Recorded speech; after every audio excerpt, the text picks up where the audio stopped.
बताओ दुनिया को, हम सिर्फ पिंचर वाले नहीं हैं।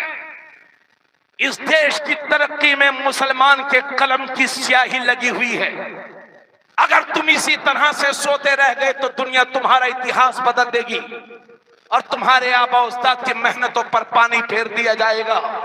अगर इस मुल्क में इज्जत की जिंदगी जीना चाहते हैं तो अपनी हैसियत से पढ़ करके अपने बच्चों को पढ़ाओ लिखाओ। अजीब माहौल बना रखा है, इंतजार करते हैं कि बच्चा 20 साल का हो जाए, एक 24 साल का हो गया, एक 20 साल का और एक 25 साल का। एक को भेज दिया सऊदी, दूसरे को मुंबई और तीसरे को दिल्ली।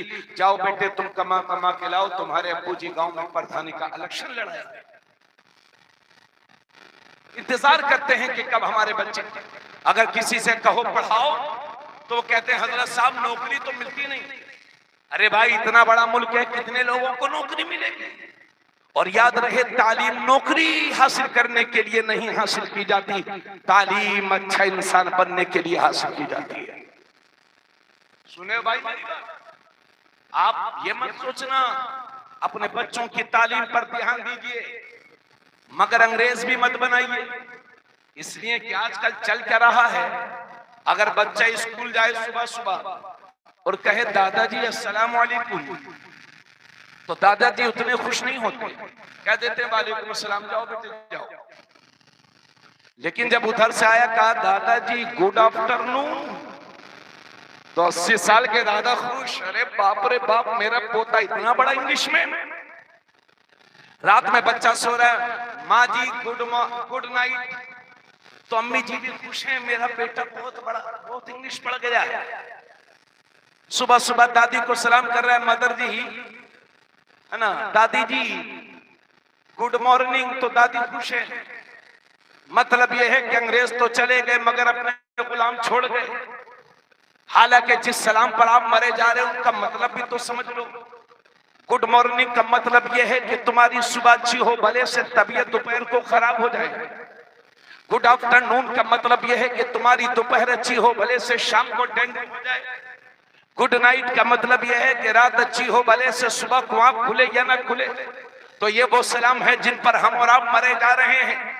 मगर बाहर इस्लाम तेरा सलाम, अस्सलाम वालेकुम वरहमतुल्लाहि वबरकातुहू, तुम पर अल्लाह की सलामती नाजिल हो, अल्लाह की रहमतें नाजिल हो, तुम पर बरकतें नाजिल हो। घर में रहो तो भी सलामत रहो, बाहर रहो तो भी सलामत रहो। यहाँ भी रहमत, वहां भी रहमत, यहाँ भी बरकत, वहां भी बरकत।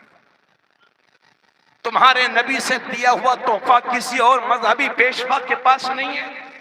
तुम्हारे नबी से बढ़ करके जब नबियों में कोई नहीं तो उम्मती क्या उनका मुकाबला कर सकता है? इसलिए अपने नबी के स्टाइल और तर्ज को छोड़ करके तुम किसके तर्ज और स्टाइल को अपना रहे हो?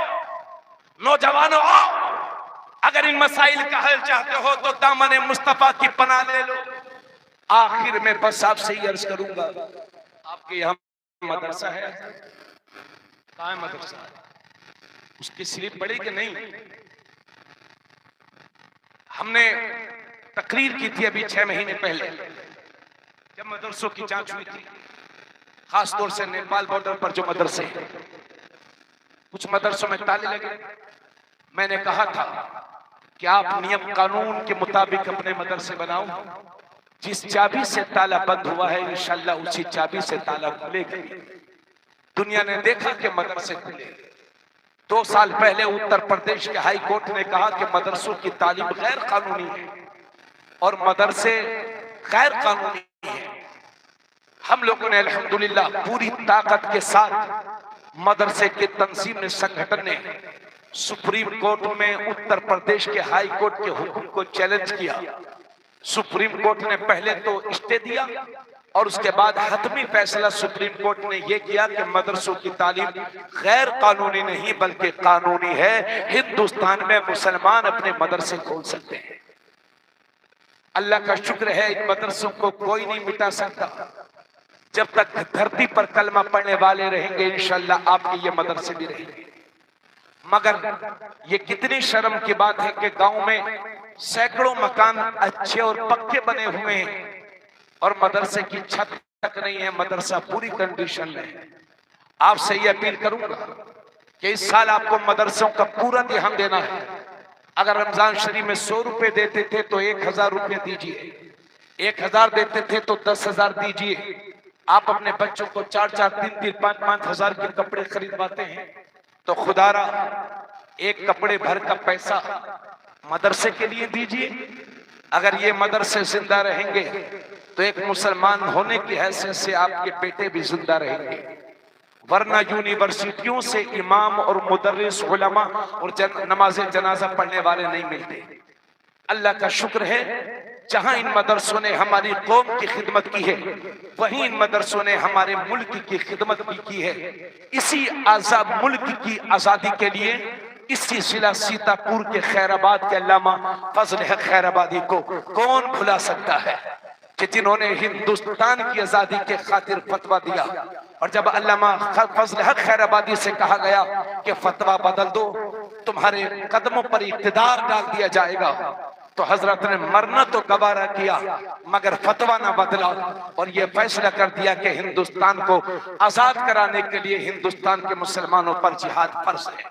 अल्लाह का शुक्र है, इसी हिंदुस्तान की आजादी के लिए हमारे लाखों उलमा ने फांसी के फंदे को चूमा है। ये मदरसे हमारे गैर कानूनी नहीं, कानूनी है। मगर मैं आपसे ये अर्ज करूंगा कि सिर्फ मदरसा ही मत रहने दीजिए।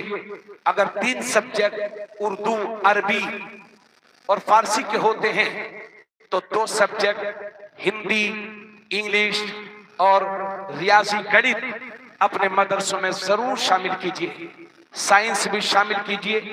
एक बस्ती के लिए एक मदरसा चलाना बहुत मुश्किल काम नहीं है।